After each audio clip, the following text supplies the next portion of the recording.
تعلیم کا مؤثر ترین ذریعہ تعلیمی ادارے نہیں بلکہ تہذیب ہے۔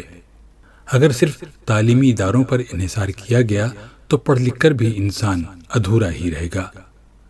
تعلیمی اداروں کا کردار بہت محدود ہوتا ہے، وہ کسی ایک رخ پر بس ذرا سی جنبش دیتے ہیں، جبکہ تعلیم کا مقصد شعور کی بلندی ہے، اور یہ بلندی تعلیمی ادارے سے کہیں زیادہ مؤثر جامعیت کے ساتھ تہذیب عطا کر سکتی ہے۔ تہذیب میں علم، روایات اور اقدار سب گندھی ہوئی ہوتی ہے اور غیر شعوری طریقے سے کردار اور شخصیت میں سرایت کر جاتی ہے۔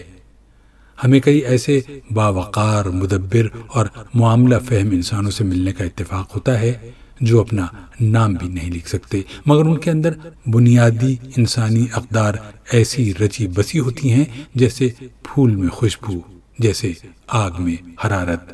یہ لوگ مدرسہ تہذیب کے گہوارے میں پلے ہوتے ہیں۔